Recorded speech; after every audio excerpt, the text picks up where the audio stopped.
Oh, let me get this chat up real quick. Here we go. I'm gonna turn this down.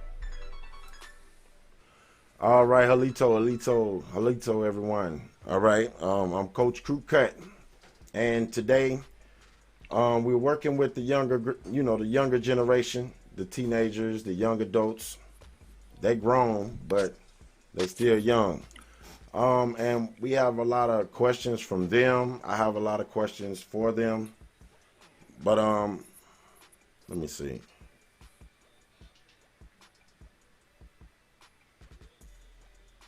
So we're gonna dig in right away. Hear what they got to say about the current situation with the virus going on, the so-called coronavirus going on, and all this crazy stuff. We're gonna get the young people on. We have some already on the panel. We have Tasha Sheik, Phoenix Moon, and John Micah online. Also, we have a couple of more young people that's reached out, said they want to call in. So we're going to talk to a few people today. They ranging from the ages of, 17 to 25 probably. And they're going to give their views, and we're going to talk to them and see what we can do to help them manage what's going on. A lot of us can't even manage what's going on. But anyway, we're going to help these younger generation to, and maybe they can help us because they're very intelligent. They see what's going on. So I'm just gonna, and didn't hear anything. Okay, refresh. All right, so here we go. First, I'm gonna hit John Michael up. What's going on, John? You there with me? Yeah, I'm here. What's going on, cuzzo? Nothing much. So, how old are you, by the way? And let the people know who you are. Well, I go by the name of Mr. John Best. I'm an entrepreneur from Atlanta, Georgia, and I'm 25 years old. So yeah, come on, let's do it. So what you see what's going on? What's your take on what's going on right now? I feel like it's real crazy, man. Honestly, I do feel like it was planned. Like honestly, like that's the feeling that I have in my gut. I feel like it was all planned, and that's it. That's basically what I feel about it. But I feel like we should just educate ourselves on it. You know what I'm saying? Keep ourselves safe. You know what I'm saying? Make sure we straight. Make sure our family's straight. And you know what I'm saying? Just keep ourselves protected. But at the same time, man, I feel like it was all planned, and it's just a distraction. So, what you think the hardest thing for us as a people, especially as young men right now, what you think would be the hardest challenge that we're facing right now? Thinking for ourselves. Boy, that's a good one.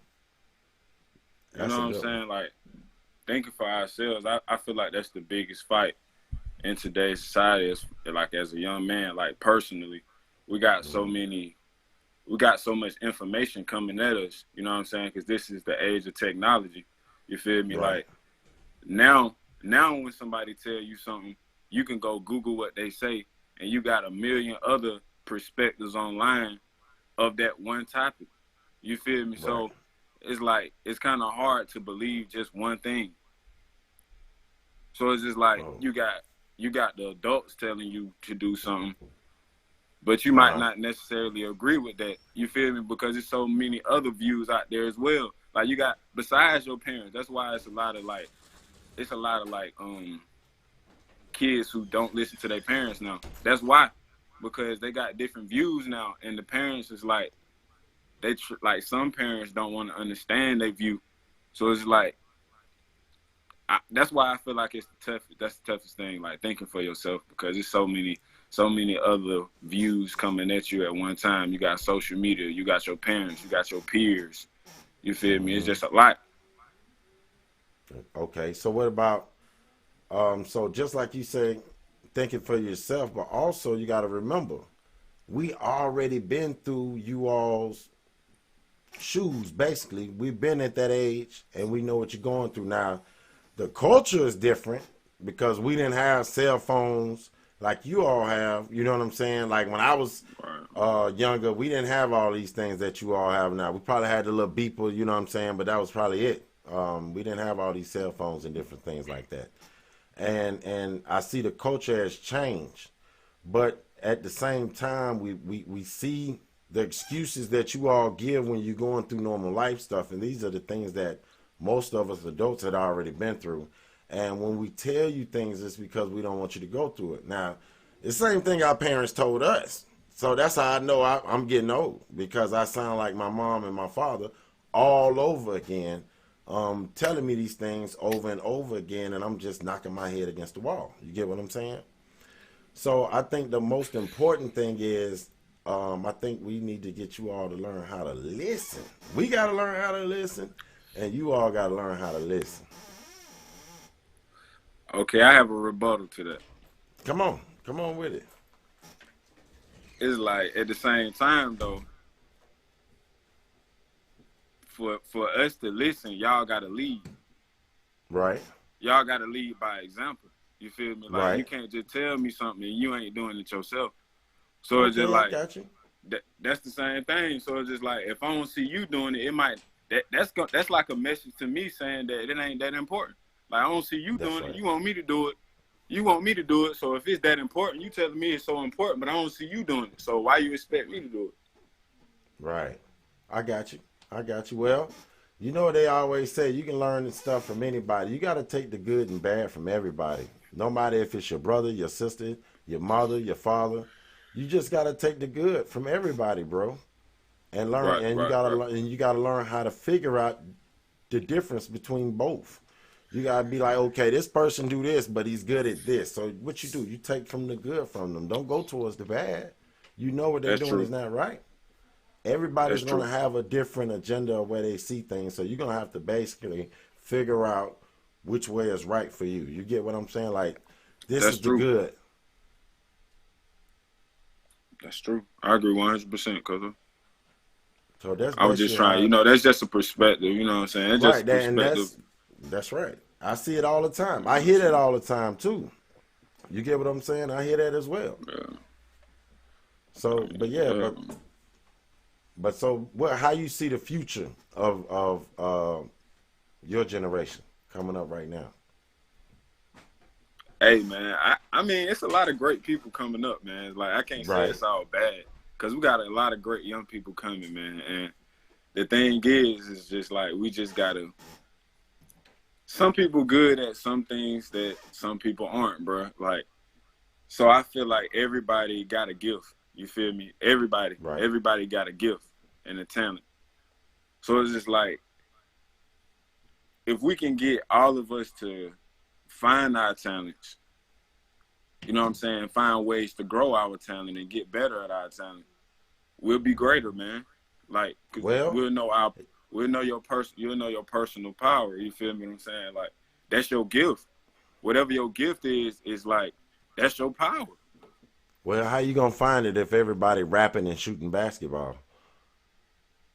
So you gotta dig deep and see that's what I'm saying. It's all about the messages that we give them. Like, they not being fed. Some people not being fed, you know what I'm saying, those type of messages that stimulate their mind. You feel me? That's right. So it's like, it'd be like, it's the environment too. Like, you got to be in an environment to where people think like that. You see right now, a lot of people, we in the hood, and everybody, that's the culture. You know what I'm saying? Rap. You know what I'm saying? Hip hop. You know what I'm saying? Like, everything that's in the music, they talking about stuff that go on in the hood. So the niggas in the hood is listening to the rapping. So niggas. But wait a minute. I got a rebuttal. I think a lot of stuff that's being talked about in the raps is introducing to the hoods. A lot of these stuff we don't know about, man, until they start rapping about it. And I'm going to tell you that for facts. We didn't know about a lot of this stuff until they started rapping about it. So they done took from what's going on into the hood to telling the hood what to do. That's all they doing. I agree. And not just the hood, though. They really telling the world, man, because they got, man, they music is like, now with the screaming and everything, man, their music can go so much further, man. So it's like they telling the world, like, because they mainstream. right? Mainstream artists, you know what I'm saying? These folks like selling, like they going platinum. So that's basically all I really wanted to ask you, Cuzzo. I got a lot more people on, and I really wanted to thank you for giving your opinion. And everything you said is basically true. We got to figure out a way to use critical thinking when we're dealing with different situations instead of just thinking on our emotions and riding a wave. We got to stop and say, hold on, what's going on? You know what I'm saying? And really look at the situation for what it really is.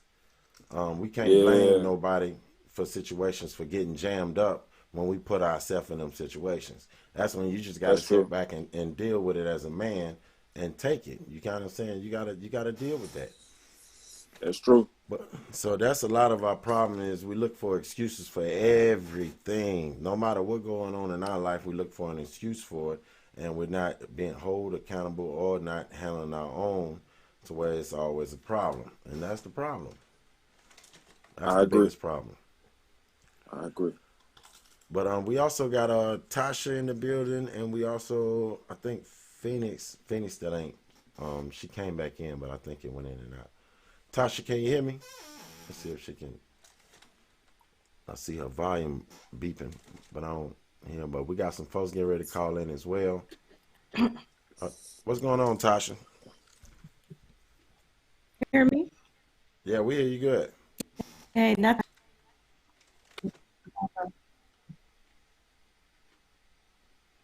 So you got any rebuttals or anything we had said so far? Or did you miss it? No, no, I sorry, boys. No, I agree. The music has a lot to do with influence. And then he said seeing other people in the neighborhood, stuff that they're doing. They can't just like, oh, don't do doing. This is not good. The kids are doing it, right? Like if they don't have a lot Right. of opportunities, they see people drugs or they hustle up, and then that person will like, no, man, that's not for you. Something else, go forward. But they see you money. So everybody has to be an example.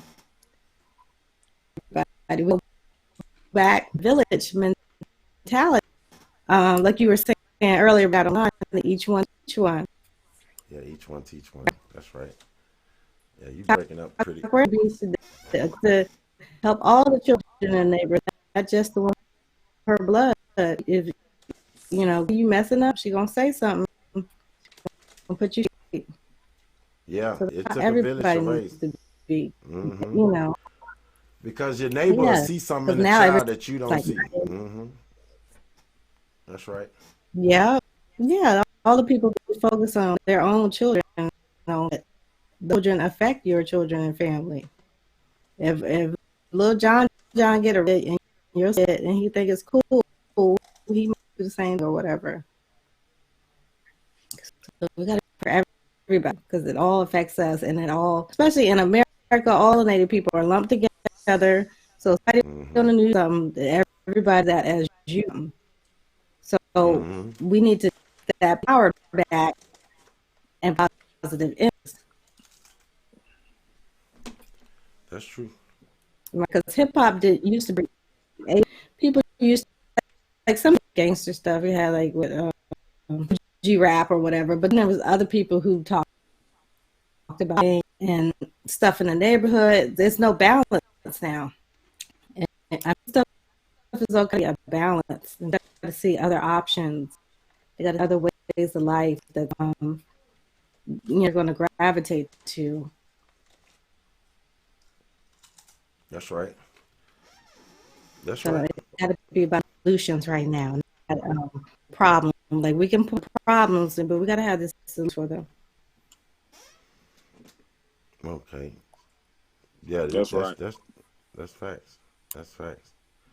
Now the lines are open. The number is 678-250-3777. The phone number is 678-250-3777.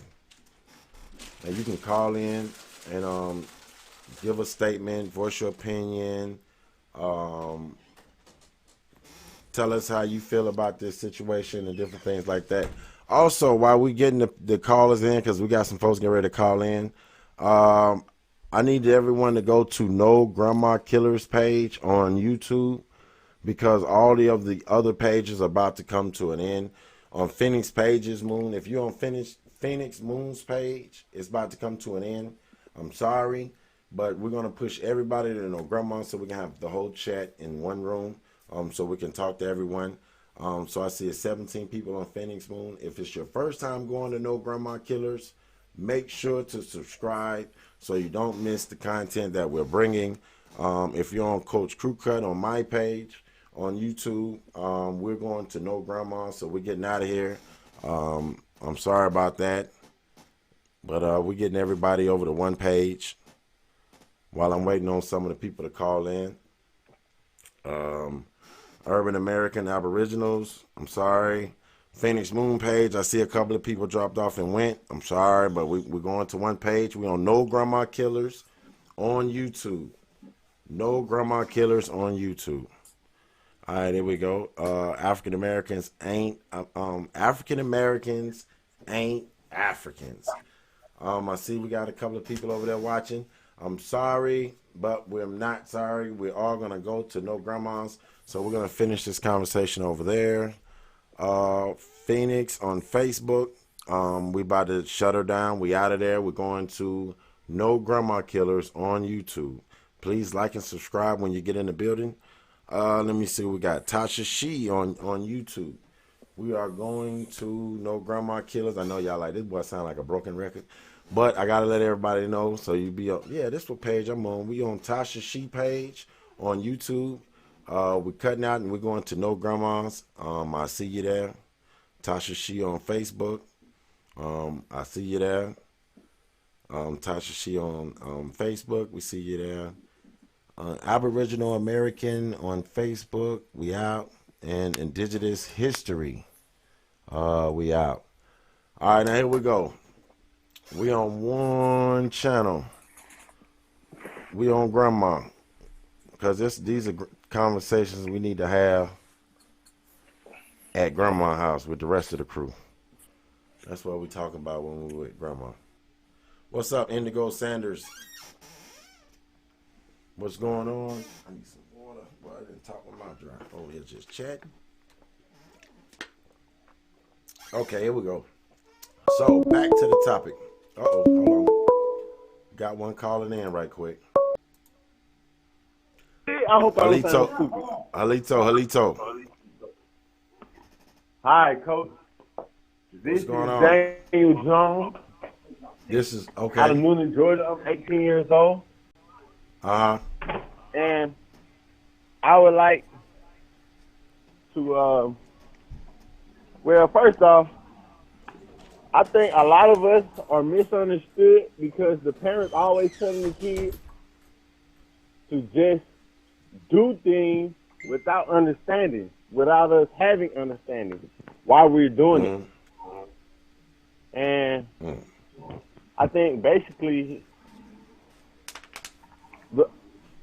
when parents are trying to tell their kids to do something or I'm listening. Pretty much I'm just saying like y'all need to have a better understanding when y'all trying to tell y'all kids what's going on in the world or whatever they're doing. I think kids need a better understanding instead of just taking the parents' advice. You trying to get what I'm saying? Not really, but I understand what you're saying because I've been there before. I know exactly what you're saying, but at the same time, let me ask you a question. Now, this ain't for all parents neither, but this for most. If they feeding you and taking care of you, if they tell you something, it might not be something that they're doing, but believe you me, they trying to tell you something the better you, that's better for you, or what they see that you need to do to be a good person. Some kids listen, but some kids gonna challenge their folks. Now, normally they won't challenge their folks. Go ahead. Right. I'm saying, like, could it be a better understanding on why we're doing it instead of just, oh, do this because, say, kids don't have the experience y'all have on doing stuff. So we don't know Right. why you telling us not to do these things or why you telling us to do these things. I Okay. just think y'all should help them understand why y'all telling them these things. You kind of get what I'm saying? I get what you're saying. I might need to get. Let me see. We got Chief in the building. Hey, Chief, can you hear me, Chief? You got to turn your mic on. Yeah. Hey, Tasha. Let me see. Phoenix. Anybody got an answer for the young man?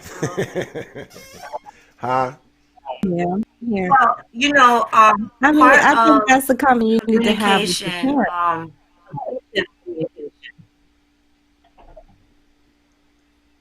Say that again, Phoenix. yes, that's definitely communication. That's gonna start with how the parent and child communication is. It needs to be an open forum. You always have to keep um types of I don't know, I don't want to say habits, but you have to form those habits where they're comfortable, I can't hear. and where they trust Okay. you to have those tough are you able to hear me?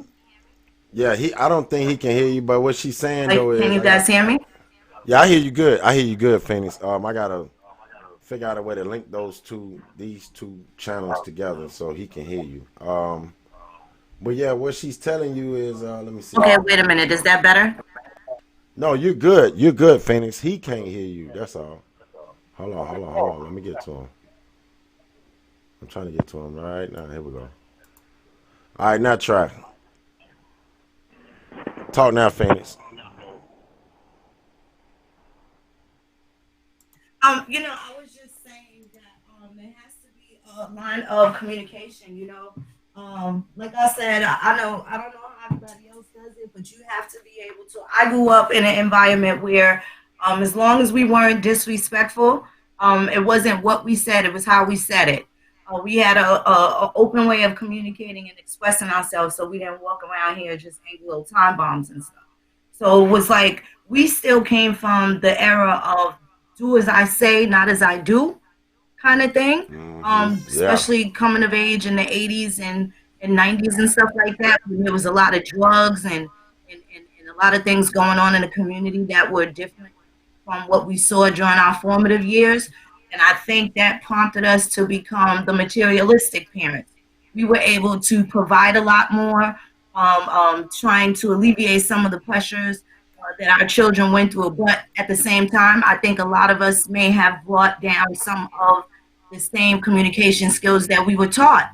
You know what I'm saying? Instead of being able to develop our own, so that when we tell it, hey, I remember one time I made myself relatable to my children. I couldn't just be like, well, what made you do that? Because I remember being a child and being asked the same question and couldn't answer it. I really don't know why I did that stupid shit, but I appreciated the correction.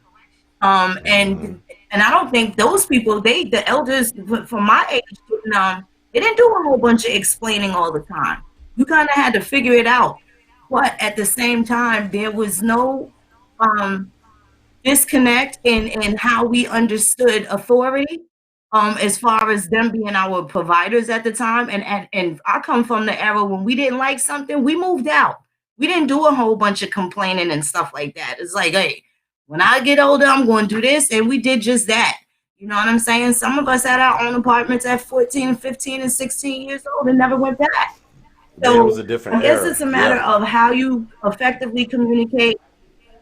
It was completely a different era. Now you guys have a lot of choices. I mean, real good choices, like whether you have spaghetti for dinner or a cheeseburger. You know what I'm saying? We got what we got. And at the same time, I know that my peers, I've seen them have these types of disconnects with their children. I, Oh, she beeped out. What happened? Uh-oh, we lost you, Phoenix. Everything still good? The channel still working, y'all? Let me check the chat. We didn't boot around, did we? 1 2 1 2. Can everyone hear me? Can everyone hear me?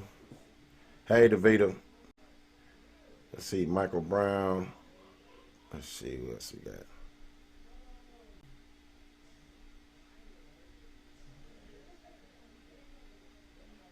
Trying to make sure everything's good.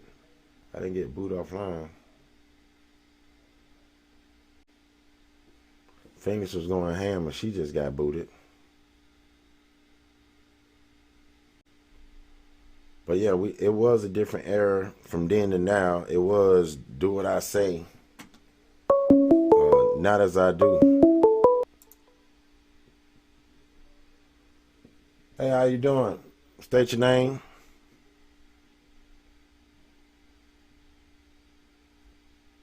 Hello, can you hear me? It's a call online. I guess you got your phone on mute. Was you able to hear me, Coach? Now we can hear you. Okay, so were you able to hear me before? All right, something happened and you got booted. Oh wow, yeah, I just had to refresh. Mm-hmm. But like I was saying, I don't know if you guys heard, but I did agree that I can see from my peers that they definitely need to find a better way to communicate with these children, what they want to call them, millennials or whatever you want to call them. They're a lot sharper than we give them credit for, and especially just explain to them early rather than them find out from somewhere else, and kind of work that out because we got to build the trust up with the children so when they bump into these situations with their own peers, they're highly aware what the game is and they recognize it already and already know to go their own way. You know what I'm saying? So to that, I say, don't, parents, I'm sure that everybody can do a little better as far as explaining why you shouldn't be doing something and give you the cause and effect. But other than that, like I said, these children are way smarter than we give them credit for. And they're capable of making decent decisions, and they need to be able to know that they can trust us. Hello, Coach. Us. Hold on. Shit, someone talking. Okay. I wasn't talking to you. I'm done, I don't think they can hear you when they call in. You can hear them, but for some reason, I don't think they can hear you. Who this is? Goofy? No, this is Adam. This is Adam calling from New Jersey. Oh, okay. What's going on? Yeah. So what's going on, Coach? I was tuning into your live, and I hear you talking about the young men of the community. And I just want to, give some, I don't know who Goofy is, but I just want to give some of my feedback, on the things you're speaking about. Okay. I just want to ask, what are the expectations on a young man in this group and age from what y'all had expectations back in y'all day? Mm-hmm. What makes everything so different from back then up until now? Oh, that's a good question. Mm-hmm. Oh, okay, let me since you can't hear, let me make sure everybody heard the question. Phoenix, was you able to hear the question? Tasha, was you able to hear the question? I was able to hear, yes. Okay, all right, young man. You're not gonna be able to hear when they answer, so I'm gonna let you hang up so you can hear the answer. Okay. Mm-hmm. Hear what they got to say. Thank you for calling in. Okay. Yes, sir. All right. All right. So he said, "What's the expectations?" Let me see. On a young man from then versus then and now. Is that what he said? Yeah, I mean, I think the expectations are a little bit higher now because they have more opportunities, especially with the internet. You can create your own job or your own business. Back in the day, we had the banks and SBA and all these different programs, but now you can just do something out of scratch. It's like no excuse for failure anymore, and it's more opportunities to stay out of the streets and not get locked up and put in a bad situation. So now these young men don't really have excuse. Y'all hear me? Yeah, I hear you good. I hear you real good. Yes, and I agree. It's really not an excuse. Yeah, like in the y'all remember in the 90s, there's a whole bunch of more gangs out and more violence and more like he was saying earlier, the rap promoting that more than they do today. At least, it's a little bit, it's lighter today, the violent stuff. I think it's Yes, worse. and I think. I would say, Hey, go ahead, Coach. the reason why I say it's worse is because you going from now, from first it was banging, and we come from a crack era. I hate to say it, but a lot of us come from a crack era to where you had to get what you got because your folks was either strung out or it was somewhere in, like, my folks weren't strung out, but I had family members that was, and it took effect on the whole family. You had people that was, that really had parents who was, and they took big effects from that era. So it's a lot when you talk about that era. Now you have, like, what you call, like, the families has fought through that era, got on their feet, and now we able to buy the kids what they want. And now it's not like the struggle is not like it used to be. Now it's still some people struggling now. Don't get me wrong. It's still people out here fighting just to eat every day. But I don't think it is as bad as it was back then. That's my opinion. That's my opinion. Well, I would say I don't want to minimize what their grief probably is. Like, I know, like I said, I grew up in the I was born in the 70s, so I know that we saw a lot of drug abuse. There was a lot of things going on in the decades that we, during our tenure thus far. So what I'll say is now, instead of these Generation Next children they don't have drug addict parents, but they have depressed parents. So it's kind of hard to thrive in those types of environment, especially where it's become to where when you have, like, the women, especially like the single female parents, they have kind of raised hard their daughters and really loved on their sons. You know what I'm saying? Like, they have a different expectation. So now here's what I say to the young men of today. Don't be a follower. You can be very innovative and have the talents, and you choose to make your own path. I don't think we should force them into jobs or these other different types of positions. Kind of cultivate them and steer them into thinking for themselves and seeing whatever it is that they're able to pull out of their own imagination to make themselves better. Definitely slow down with have some respect for yourself too. Stop, messing and troubling with these young girls if you don't mean them no good. Don't start no families you ain't gonna take care of. And enjoy your youth. A lot of these young brothers, if they don't get snatched up by the police, they don't get to travel. They don't get to see other sides of the world or other sides of the country and see how people get to live good when they stay out the streets and they make some sacrifices and stuff like that. They need to enjoy their youth too. Don't be too grown too fast, and don't take your parents for granted either if you still got them in your corner after you turn 18. Right. That's right. I got Chief on. Let me see if I can get on. Hey, Chief Blue Feather. What's going on? Halito, I say, what I do. Hey, I got Phoenix and Tosh on the phone. They can hear you, but you're not gonna be able to hear them. So, that's why I was telling you to go on YouTube to No Grandma Killers. I have to figure out a way that the call in can speak to everyone on the panel. I'm still working that out. It's just little kinks and stuff that I'm working out, but I'm getting it. Okay, I'll go over there. I'll go over there and check that, and then I'll try to just shoot me a text because I gotta check on something real quick anyway. Okay, no problem. You said go on YouTube, right? Right, YouTube, No Grandma Killers. Okay, I'll go check that now. All right, what's up, thank everybody? You. Say hi to my sisters. What's going on? All right. All right. All right. All right, y'all. I'm back. We got people calling in. We got everybody calling in. Let me see. I'm here. I'm cooking in the background. I'm making some no fried problem. tomatoes and some home fried. I'm here, but I'm doing my thing in the background. EJ said, not enough, doing too much talking on the millennials around the 30s. Now this is Generation Z.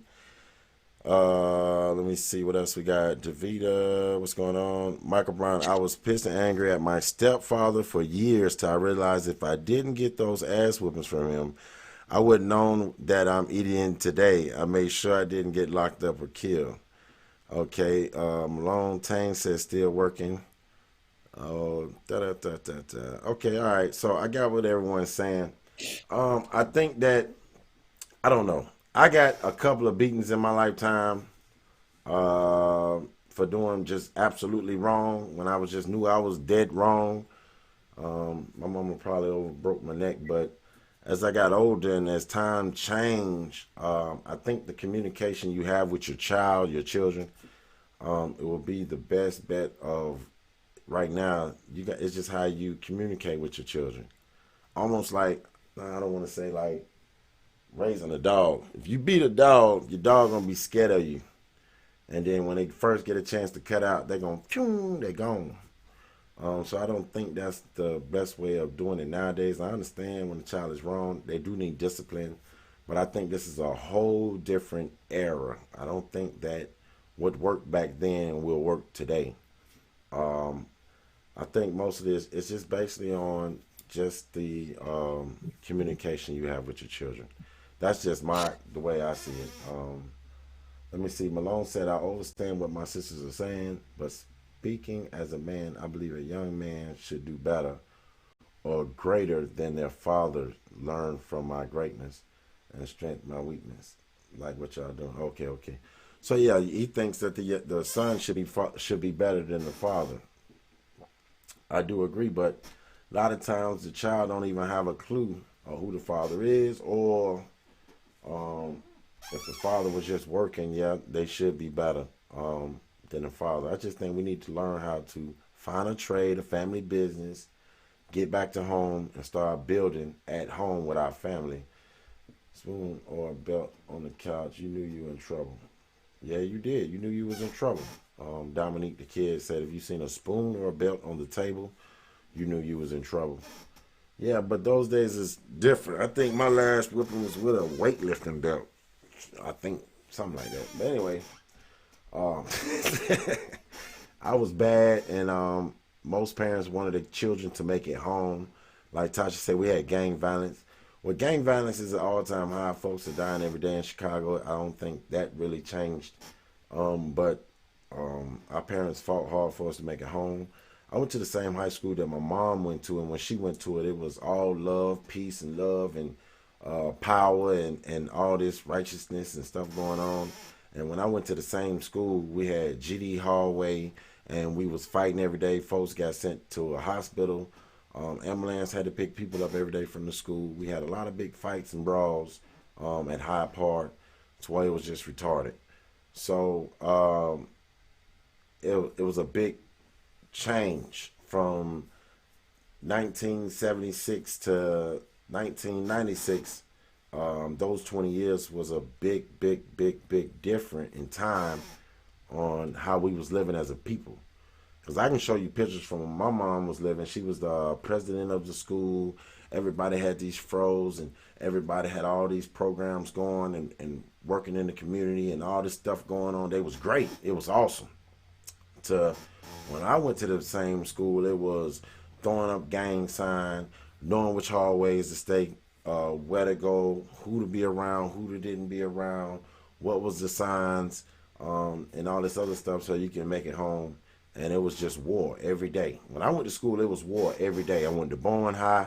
It was war every day. My mom took me out of Bowen High, put me in a neighborhood school, Hyde Park, and we was hooking and fighting every damn day.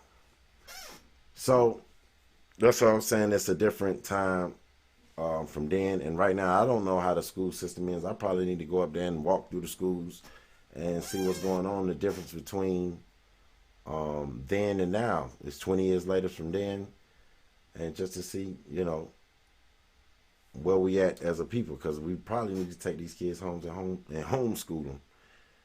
He said, what the fuck? Yeah, man, Chi-Town was rough going to school up there. It was rough. But other than that, let me see. I had some more folks that just called in. I had hung up. You can call back in if you had just called in. Public schools is things of the past. It's time to reconstruct That's right. T. Alexander restructure. Yeah, it's been time actually. It was time back then, and right now that they are the product of us from when we was going to school. The children or the young people today are the product of us. Hate to see it. Some of us are grandparents, and if you came up in my era, you barely, you had to fight every day. So it's a whole different ball game now. We have this social distancing now. You getting beat up on social media now. That's fact. Yeah, because you definitely had to fight a lot more back in our days, Coach. I'll agree with you that day. You had to fight all the time for one reason or another. So, you or your family had whatever established with whoever, you know what I'm saying? But we definitely had a lot more scrapping for respect and basic survival than they do now. You know what I'm saying? I think these kids got a lot of truth the ass kickings that we gave and that our aunts and uncles and parents gave some years back. You know what I'm saying? They've been able to fight juice for a very long time. Yeah. And now you go to jail. See, that's the difference. That's the momentum switcher right there. Instead of getting your ass kicked, going home crying, and your mama send you back outside or your daddy send you back outside, boy, go out there, you gonna fight or you gonna have to fight me.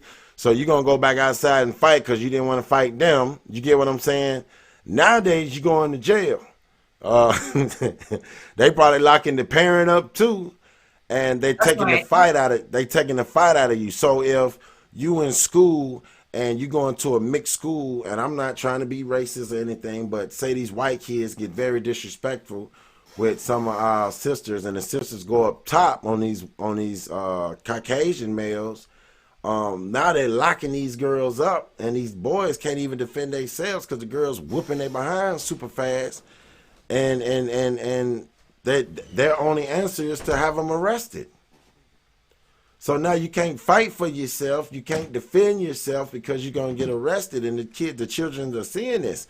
So now they're starting to pick up the wave. They're starting to throw threats and do all this online and be internet gangsters because why? Once you threaten them, what they gonna do? Oh, officer, I just been threatened. You get what I'm saying? He threatened me. So now it took the fight out of everybody. Now it's who got the best legal team. You punch somebody in the mouth, instead of them trying to punch you back in your mouth, they're gonna go get a lawyer.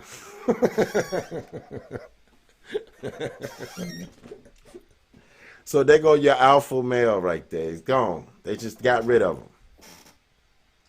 All that gangster stuff is thrown out the window. If you running out here talking about you gangster right now, you either in jail or dead right now. If you walking around right now, that means you follow the rules. I don't care what you say. Oh, forget the rules, forget that. If you still free today, you follow the rules. You can say forget the rules or all this and all that. But if you walk in the streets right now, you got some type of sense about you. If not, you going. I'm just saying. This is what they created. Now you got the folks walking down the street, F12, and police come. I don't give a F about y'all and go up top. They either dead or in jail. I don't care what nobody say. All you gangster Billy badasses is locked up. Am I lying? Am I just making this shit up? I don't think I'm lying. That's true. That's true. Some of them just now coming home. Right. And now they thinking before they go AWOL again, like, damn, do I feel like going back? I just did 8 years for assault, aggravated. I just did 10 to the door. I just got home. Do I want to go back?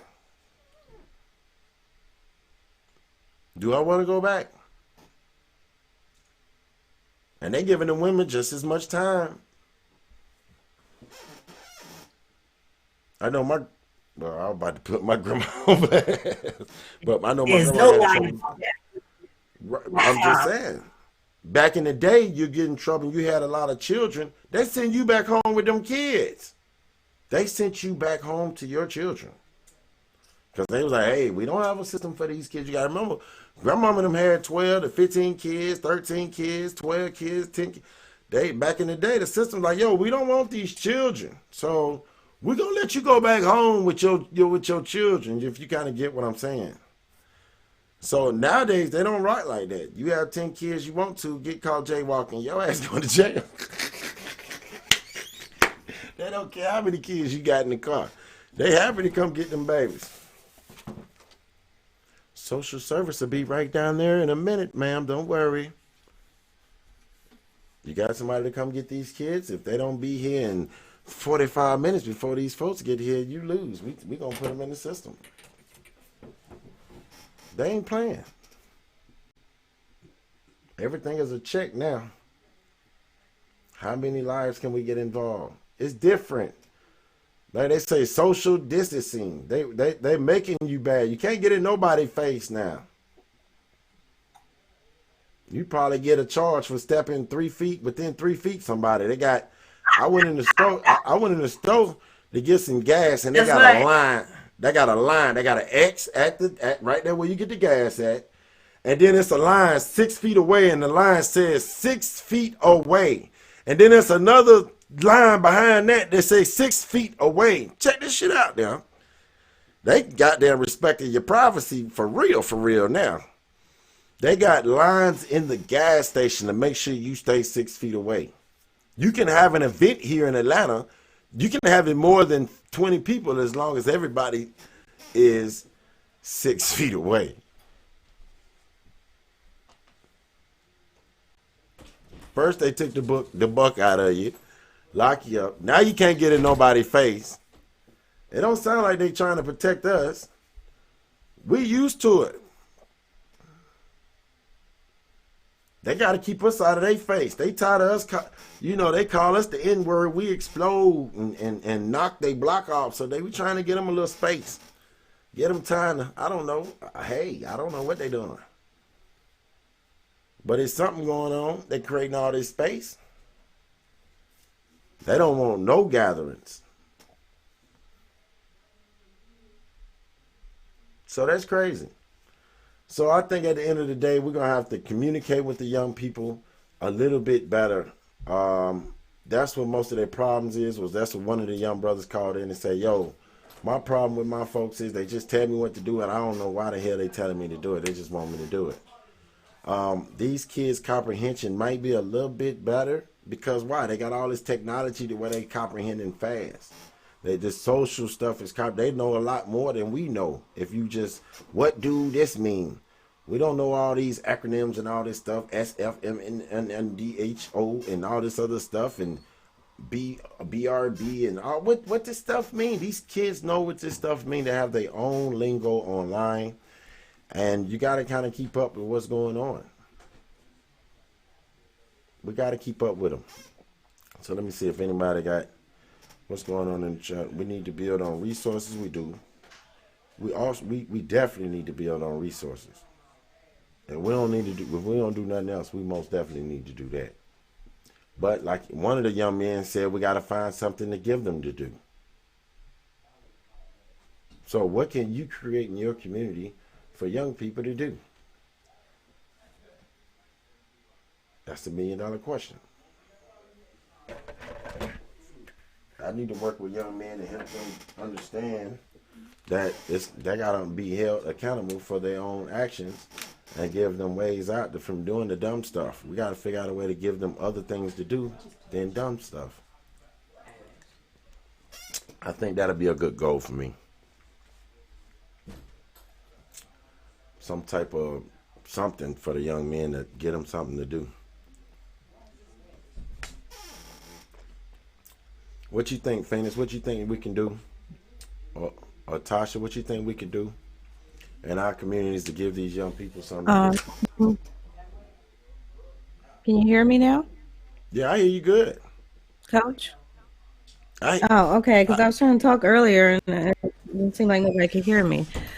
Yeah, like I was saying, the entrepreneurship is up at an all-time high now, especially among the youth. It's something that a lot of the young men can get started in because I mean, I grew up in neighborhoods. I grew up in hood neighborhoods and neighborhoods, but in the suburb neighborhoods, they started their kids, especially the boys, young in entrepreneurship. They'll be interning, family friend, or the family, or they'll be starting their own business. And I knew one boy who he made up that you have the Ziploc option now on certain plastic food products. Well, he was actually the boy who made that up, and he was like 10 years. So his parents had to encourage him to, for like the summer, to have a business, to invent a product or do something productive instead of just sitting around playing sports or whatever. Right. So that's what other communities are encouraging their youth to do. So that's, especially now with, like I said, with the internet, it's much easier to find out the information on how to do that and to, encourage them and put that product out. And it's much more possible now than in the 90s and 2000s and 80s or whatever. So that's something that the young men could be doing.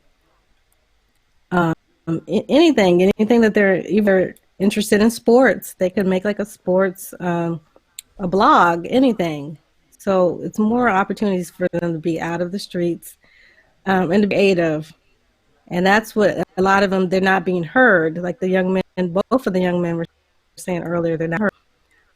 So the internet is the perfect place. Social media, blogs, things like that, or entrepreneurship is a place where they can be creative and be heard. That's what's most important in a community, because we've been silenced for so long. And now this is like the age of knowledge. Mm-hmm. All the information is at your fingertips now. Yeah. What happened, Natasha? Well, I mean, all that is fine and well, but they also need to keep. I don't hear Tasha anymore. Go ahead. She got to refresh her page. Go ahead.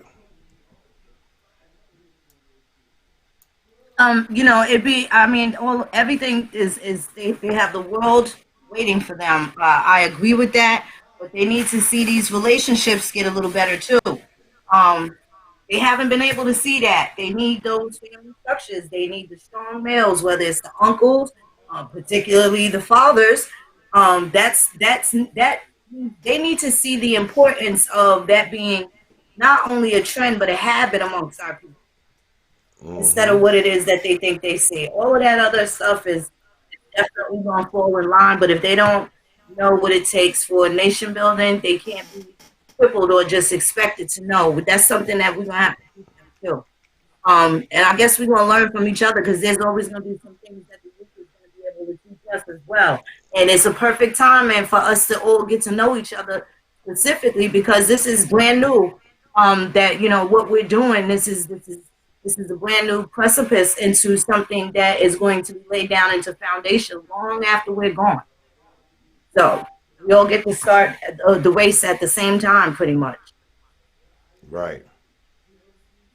That's right. Tasha back, but that's right. That's all the way right. So it's going to take a lot of work from everyone, basically, to start.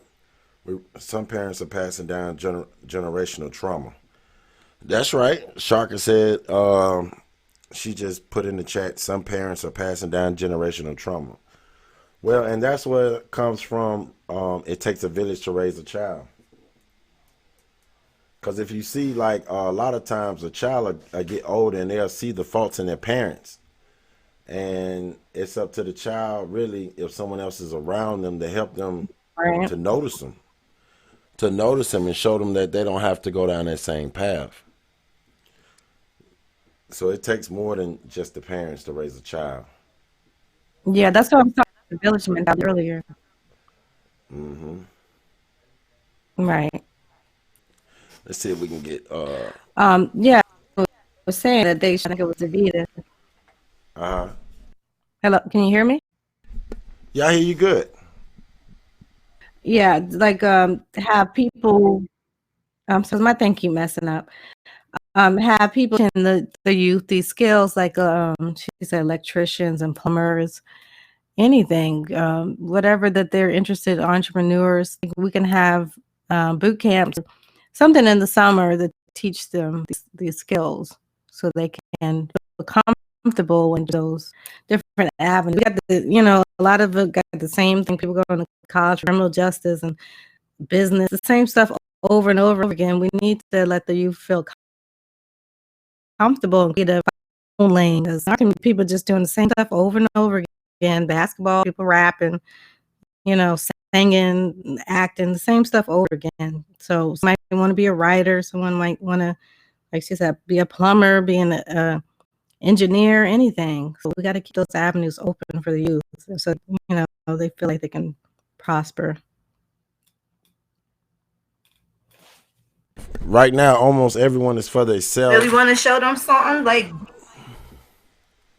go ahead. Yeah. Okay, you really want to gain some of the trust? Go ahead and quit that job that take up too much of your time, and everybody work together. You'd be surprised what kind of response you get from the children. You'd be surprised.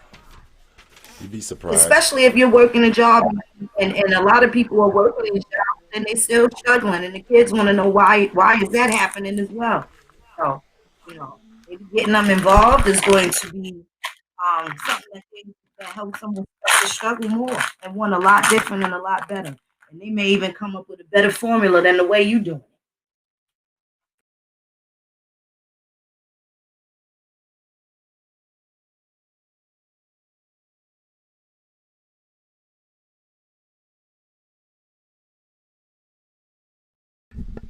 All right, I'm here. Okay, I had another person coming in that was speaking in on what we was talking about. I'm trying to get them in right now. They had different perspectives. Here's Sharka Phoenix. Sharka. You should go right here. She's gonna say what she got to say about it.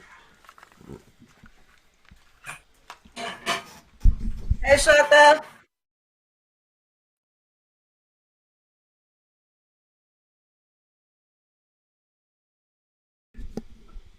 Can you guys hear me? I don't think they can hear me. I don't hear nobody. Yes. Yes, I can hear you.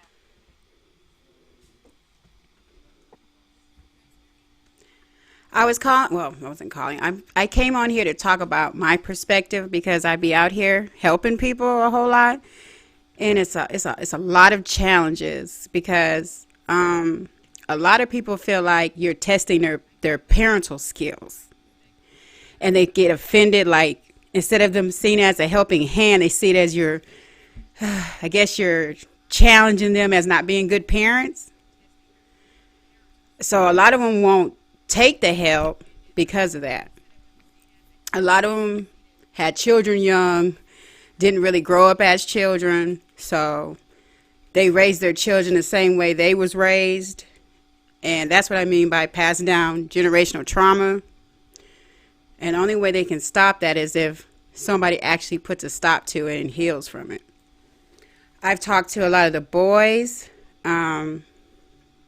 A lot of them carry a lot of pain, a lot. And I really don't like talking to people because I'll take on their problems. And the pain that they feel, I'll feel it too. Even just talking about it makes me sad. I just realized a lot of them are hurt. A lot of them are missing that male energy that they need. And then with them keep pushing the fact that women don't need men, that is a lie. That's a big lie. Like, everybody serves a purpose. A male energy is needed just as much as the female energy, if the female energy is white. But a lot of us, I'm not going to say, I used to be wondering why people act the way they act, but after reading and learning how people act and psychology and stuff, I realized that they act that way for a reason. So now my question is like, okay, what kind of trauma did they go through for them to actually turn out this way? That's my question now when I see people being mean or ugly or just being rude. Now that's more of my response. The boys that I tend to work with either had a father that just wasn't there, or they didn't have one at all. They just had a mother who's out there working 2 or 3 jobs. She's not there to raise them, so they have to have society raise them. They pretty much can do whatever they want. Then they start looking for the energy that they're looking for, the love that they're missing. They go looking for it, and they look for it in the wrong people, and they don't understand their feelings. And then, I mean, it's a big cycle. And a lot of us lost our ways when we got into religion, and we're not on that spiritual side anymore. And that's what they're losing out on. Because it made me think back when one of the boys was talking about how parents just tell you to do something. They don't tell you why to do it. They just tell you to do it. It just made me think back of the younger Sharka, where one of my younger years, when we used to go to church all the time, I used to feel like this didn't seem right. It didn't feel right to me. And whenever I questioned it, I got in trouble. So then I started reading books. I started watching movies, trying to make sense of it, because it just didn't make sense to me. And then I used to go around asking people, well, what's he sound? I used to think something was wrong with me, because people always talk about how God talked to them. And I'm like, but he doesn't talk to me. I used to go around asking people, well, how does he sound? Because he doesn't talk to me. I thought I was doing something wrong because he didn't talk to me. And everybody would claim how he talked to them. And I was like, I go around asking everybody, well, what's he sound like? But as I got older and I started realizing that's why I felt the way I felt. And that's why I say my story now. I tell everybody, because I'm pretty sure there's some children out there who felt the same way, but their parents just pushed on them, made them think less of themselves, like they're second guessing themselves, like these children don't know. These children know better than we do, because they haven't been conditioned like we have. Not yet. So they know when something's not right. That's why a lot of them be in speech therapy. It's because some of these words aren't right. Like I had one son who couldn't say the I think it was a TH, was it the W sound? I think it was the W sound. He would say more like rah, like rabbit. You know, remember Elmer Fudd, how he used to talk? That wabbit. That's how he used to say the sound. So he had to go to speech therapy for that. But I think a lot of these words are messed up, and these children know it. That's why children more go by the way it sounds than how it's spelled. So there's a whole lot of challenges where we have to face. And I know I can't change, because I have people tell me, well, Shark, you can't change the whole world. You're right, I can't change the whole world. But I can change the whole world for one person. That's my view on it now. But it has to start somewhere. Somebody has to care. If we all just stop caring, you already see that the world is declining. And the children are not getting any better. They took cursive out of school. They won't let them think for themselves. They just feed them a bunch of nonsense, and then you have to go back and correct it. But what about the parents who don't do that? What about the parents that just be like, well, just pray to Jesus. He'll work it out for you. What about those parents? What about those children who are crying for help because they're out there drinking or they're out there smoking, but you're trying to survive because you're by yourself and you have to work 2 or 3 jobs just to make ends meet, to keep a roof over their head. That's why it does take a village. And that's why when somebody does offer a helping hand, you take, because it is very stressful. I realized when I was going through my divorce, and I had 2 boys at the time with me, but I have 3 total, but 2 of them lived with me. And my middle son was like out of control. His father wasn't there in his life. And the only man he did know as a father, when he divorced me, he divorced him too. So he really didn't have nothing to do with him. He just had something to do with my youngest son, which was his. As we moved out and I moved back to my hometown, he used to ask for his son. And I used to be like, no, because my middle son wasn't his, but that's the only man he knew since he was 2. And here he is, 14. And So it used to hurt him when he would call his son or he pick his son up. So I was like, no, I'm not gonna let you do that. But then I was talking to one of my guy coworkers, and he told me I was wrong for doing that. He said, Sharka, that's not his responsibility. He said, it would be good if he did do that, but he doesn't have to. And you shouldn't stop him from seeing his son because he don't want nothing to do with your middle son now. And I thought about it, and I was like, yeah, he's right. Because I was more of working on my pain of seeing my son hurt and why he could do this. So I went ahead and let him see his son again. Now, years passed, and he's apologized to me. I'm talking about my ex-husband. He apologized to me how he treated me and my son during that time. He has apologized, but it's this. I told him he had to talk to him more so me because he hurt more than I did. And then, his dad wasn't there, so he's out of control. And I was working 2 jobs. I was going through my divorce, and I was like, I was so stressed out. I called my ex-husband, and he was like, well, I'm working all the time, and I was like, okay. So then I called his father. Asked him, and he was like, well, you're going to send the checks over here too, the child support checks. I was like, when you send me one, I'll send you one back, because he wasn't paying child support. So that was it for that. So I thought I was going to lose my mind. I really was on the brink of breaking down. So just when I was about to break down, I met Coach. And it was crazy because when I first met him, I met him online, but I thought he was somebody else.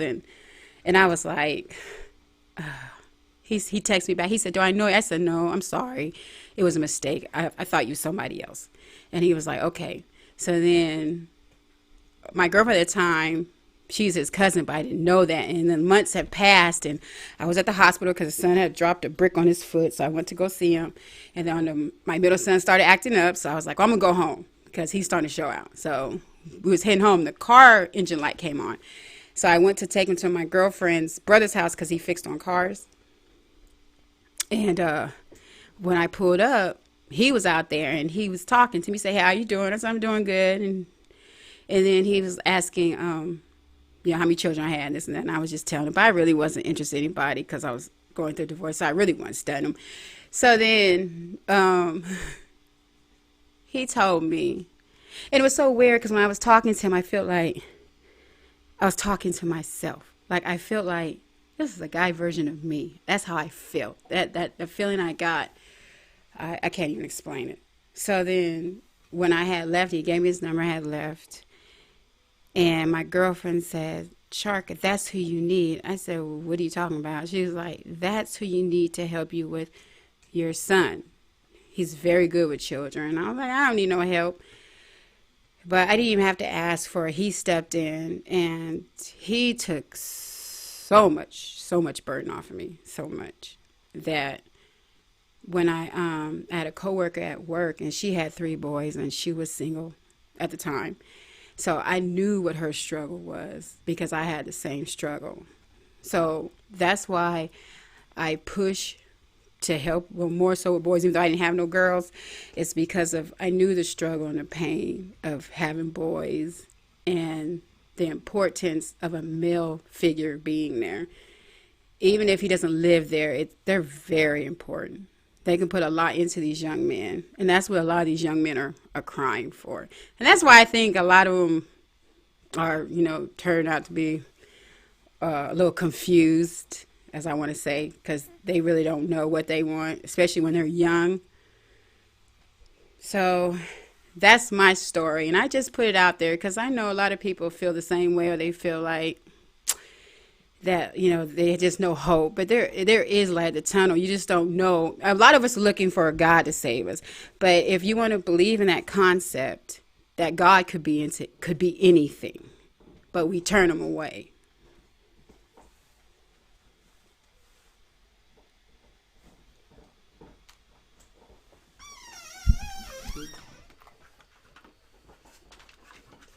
Thank you very much. I could.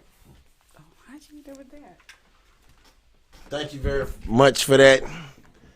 So I guess that's everybody know how I met Sharka.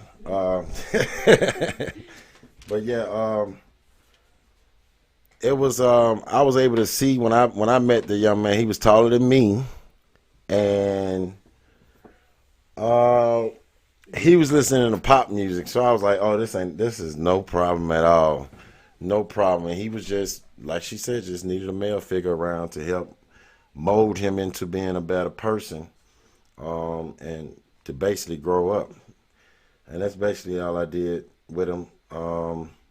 And that's what I be doing with a lot of these young men that don't understand their parents, and the parents then kick them out. And I'm able to talk to them, figure out what the problem is, and just attack the problem. All of the young men that I deal with have different, come from different backgrounds. Some come from a background to where their parents never disciplined them or ever told them no a day in their life, and they was able to do whatever it is that they wanted to do. And then you have some that wasn't able to do nothing, and the parents had them on strict lockdown. But with the different children that we deal with on a daily basis, I'm able to relate to all of them, and work with all of them and help them get better.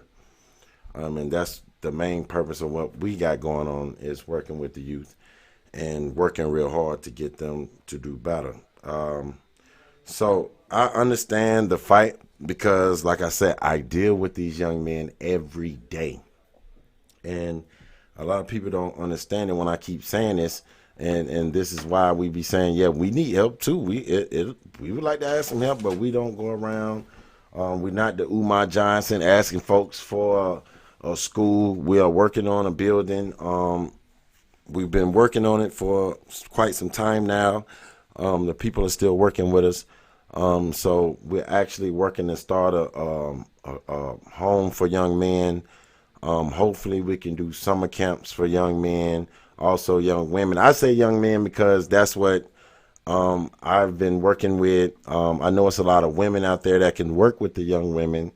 So if we can get the building, maybe we can run a couple of weeks program for the women, the young women to come, and you all work with them. And I get a lot of guys to come, because when we first started to try it, we got 100 signatures from guys that own their own businesses and live in the right way, and said that they will come and volunteer and help. And these are the people in the community. Thanks a lot, Indigo. So right now we have been fighting with the funds and everything else. Y'all know I be on my grind over here trying to get this money up, so we can get in this building. They worked out a wonderful deal with us, and it's just something that we have been working on. I would show the building, let everyone see the building, and show what we're working to do. The building is fully furnished. We just need to get in the building, and we can get a lot more young men off the street and get them to start getting their minds right and start leading them on the right path. So that's basically what we do. I used to work at an aftercare summer camps here in Memphis. That's what's up. So basically we're targeting, I guess 16 and older is the age group that we've been targeting: 16, 17, 18, 19, 20, 21, 22, a few at 23, but right in that age group we've been tackling them and working with them, getting their life on track, versus sitting around smoking blunts all day, finding what they're good at and trying to lead them in that direction, instead of just worried about sports. Now, I do have young men that box, but at the same time, they have to do other things as well. So we got a clinic of things going on over here. Very, very busy. That's why a lot of times when we're trying to get live, some will come up and I had to go run somebody somewhere, take an uncle to the hospital, or just very, very busy. But I still find time to come and share with you all. I enjoy working with Phoenix and Tasha. And these are some of the things we're working to do. We're working to get these summer camps going with these kids, and make a real impact. And not just in my community, in other communities as well. But it has to start somewhere. Other than that, man, I'm enjoying this. Thank you all for hollering at us, checking out. Let me see. We got Phoenix, Satasha. Any one of you all? Let me see if I got any callers. Anybody calling in, the phone number is 678-250-3777. Hey, can you close my door? I said, them young boys, they ham up in there. Can somebody close my door, please? They ain't not live. But so what y'all got going on? Anybody like to volunteer? Got any good ideas working with the youth? I'm open. You can email us at nograndmakillers@gmail.com. You can hit us up and share with us, any ideas you have, especially working with young people. I'm always that my ideas, they're always open. We always open to ideas. Let me see what else we got going on. Okay. All right. So yeah, that's basically it. I just wanted to talk to some young people. If you missed the beginning, you can go back and catch the young people speaking about how they feel. One of the young people say they don't know why we tell them what to do. The other young brother, he's more like they got to figure out more of constructive thinking of their own. Stop following the trends and what everybody else is doing, and use your own thought process. And we got to give that to them. I read a book a long time ago, and it was called, what was that book? The Interview with the Devil. That's what it was called. And it triggered a lot of questions in my head, because this dude was actually, he had a full conversation with the devil in his book. And the answers that devil was giving him was like, And it really kind of changed my thought process of everything else that I was looking at after reading this book. So if you can, a lot of times, a lot of books that's very good to helping children think on their own, throw it on them. I can probably come up with a whole list of books that I have here that I made all the young men read. It's mandatory that everybody reads. But there are some books. Dion said that's a good book. Yeah, it's a very good book, especially for just making you think like, wow. They start targeting us at a very young age, and it tells you all the things that they do to you in this book. It's very interesting to say the least. I read the book probably 10 years ago, but I probably read it twice. That's how good it was. Start throwing them books on them kids. The Art of War, Rich Dad, Poor Dad. Start making it mandatory for these young people to read. Reading creates that constructive not constructive. What's the word I'm looking for? Creative thinking is what I'm trying to say, I think. That's not what I'm really trying to say. But it helps them critical thinking. That's what I'm trying to say. It helps the critical thinking. Instead of just memorizing things to have the answer, reading different kind of books help them. 48 Laws of Power. There you go, Renzo. These different books will help kids think on their own and look at things differently instead of sticking with the trend. So we have to get these children into reading. I'm very big in reading. All my boys will tell you, we're going to load up. We're going to the bookstore. We're loading up and we're going to the bookstore. So they know if I'm going to the mall, we're going to the bookstore. They have some very good books in there, especially one at Greenboro. But yeah, make sure that these children read. That way you kind of know what they're reading. Versus the online reading, social media, and just taking other folks' word for it. They need to read fiction too. That's right. Because we also, I've dealt with some children that takes other people's words like it's law. Like, yeah, he said such and such. I'm like, wait a minute. Think about what you just said.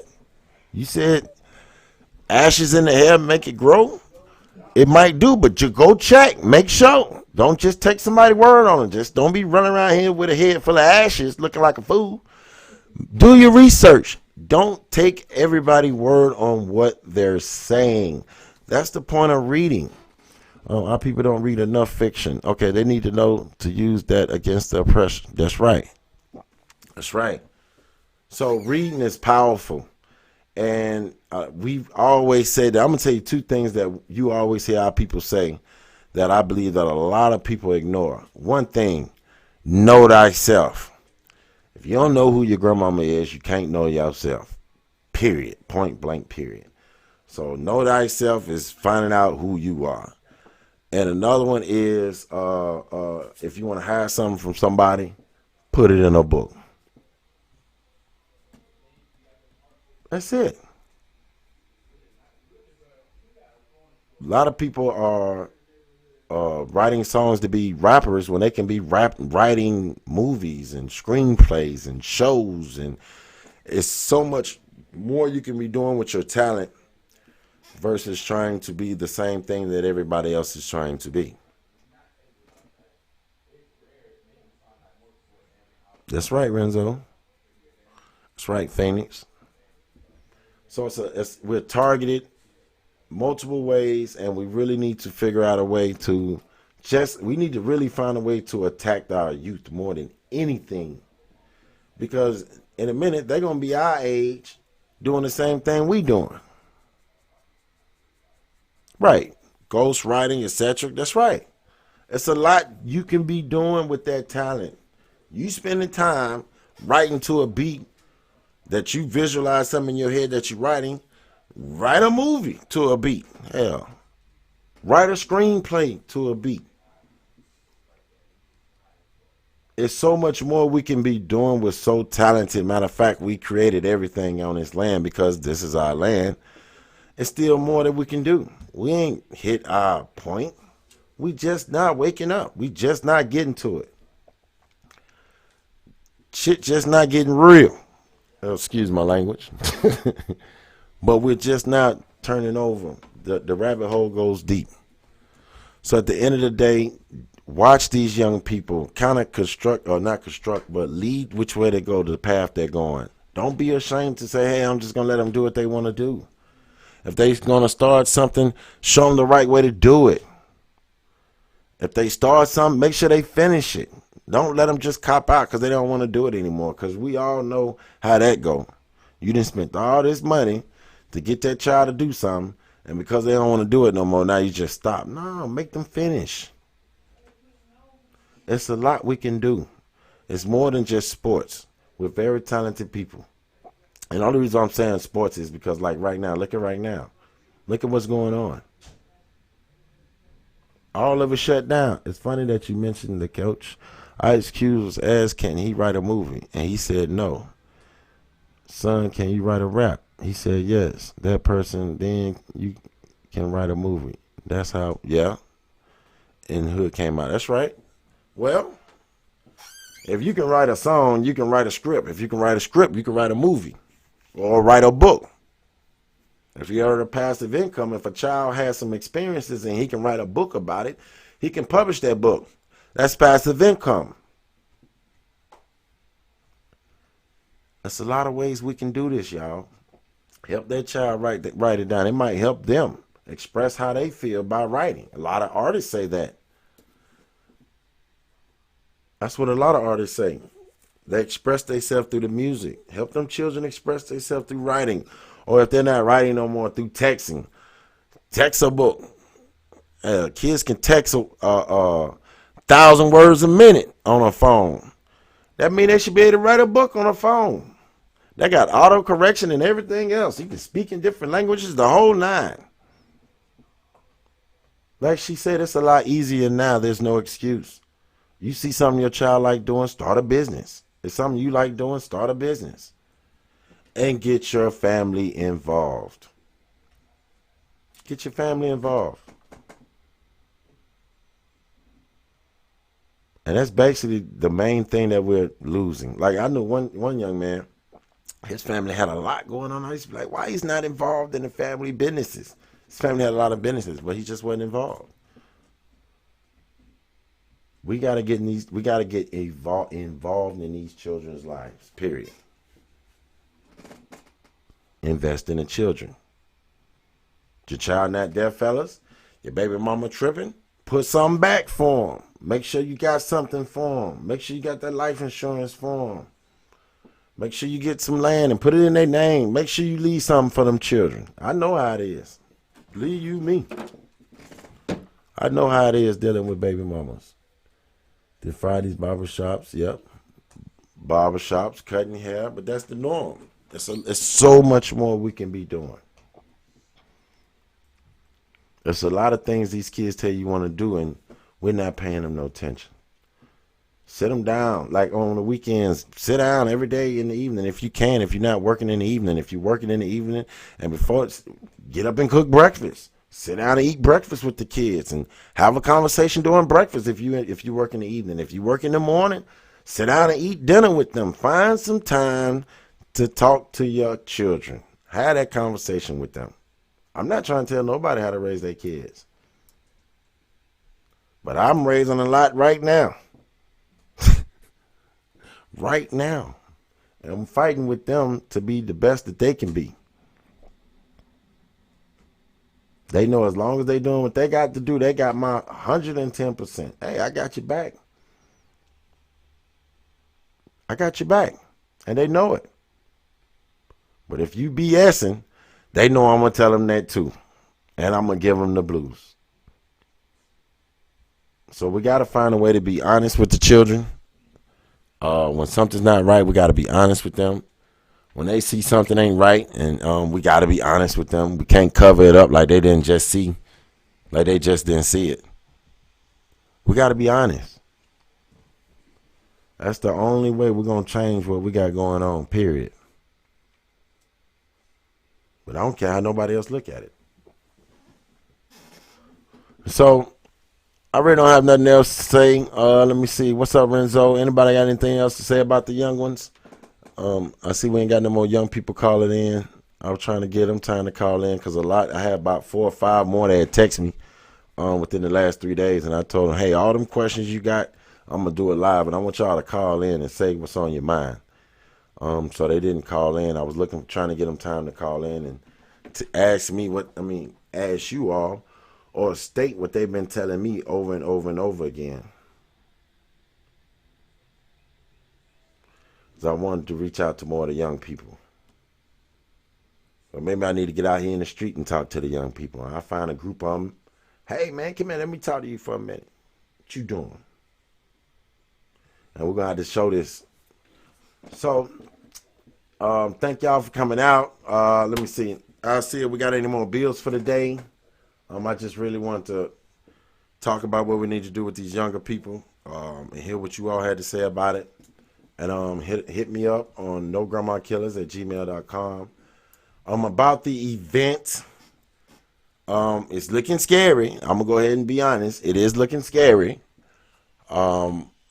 But everything here is pushing to end all this stuff around the 31st from everything that I've heard. So we're looking to have the first major event after the scare down here, or what they call the coronavirus scare. So we're going to try to push it. And if we shut down, we'll reach out to everybody. We also have a big event July the 4th in Vegas. But we're still looking to push this one. If I got to sit the seats all 6 feet apart and have everybody sitting 6 feet apart, whatever, make sure that we get this work and get this information out, because we really worked very hard on this information. And I know it's going to be great online, but we also want to be face-to-face and deal with the people right where they at. So just keep up. Email us if you got any questions. We will respond. Hit me, Tasha, Phoenix, and we're going to get this done. All right, y'all. So hopefully we'll be back. We get some more work done. We'll hit some of this information. We dealt with the children, the young people, and that's just the beginning, dealing with them. I want to hear what Blue Feather. I know she deal with a lot of young people, so I know she had a lot to say. I wish I could have got her on real quick. I know she got a lot to say. She deals with a lot of young people, y'all. This lady work is woo. I see it every day, and the people in the community see her working with them, fighting with them to be all that they can be when they get in trouble. She's fighting with them to make sure that they're on the right path. Now, what's real? That's big. Teach them to meditate. I have a young brother. He gets frustrated real fast. He's a very good fighter, but I have to tell him to calm down. Go ahead and sit down, man. Let me show you how to meditate. Let me show you how to sit down and relax and meditate for a minute. Let's do that.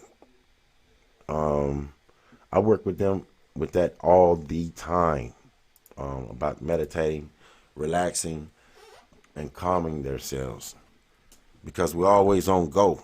Like we push the narrative 0 to 100. 1 minute you hear, the next minute you about to tear somebody's head off, and it don't take all that. We get out of character, we get in emotions, and then we make all the wrong decisions. So yeah, that is what's real. That's awesome. Teach them to meditate. That's awesome. Make them be a part of something. That's how I did my boxing gym.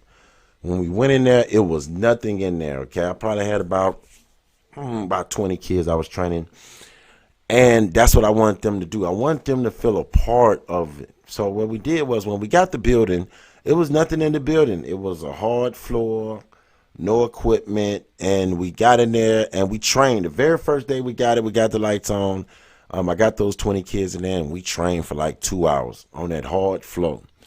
After that, we did that probably for like 2 days, and there was another company up in South Carolina had gave us their floor, gave us a $5,000 floor for like $200. So we drove all the way to North Carolina, and me and the fighter, all the young men I had, we was in an expedition. We drove, we got a U-Haul, and we all went to South Carolina or North Carolina and got the equipment. Well, to make a long story short is, those young men put that gym together. So while they was learning how to fight, they was learning how to put a business together. They was learning how to grow from nothing and actually watch it come to, into fruition, into something great. And now that they know that, hey, as long as they put their mind to it, they can actually put something together. And it was awesome for them to see that, and was able to grow with that to a full-fledged gym, 10,000 pounds of steel, all of the equipment you can think of. And now that we're doing shows and fighting on the regular. So it was awesome for those young men to be able to see that and to experience that. And we need more young people to be able to experience not just boxing, but other things, starting from nothing and become something. Then they'll be able to see that, hey, you're able to put something together from nothing. I ain't here to talk y'all head off, y'all. I'm about to get off. But yeah, it's very important we work with these kids, fight with these children, and do it the best we can do with them. So until later on, y'all, I'm out, y'all. Peace.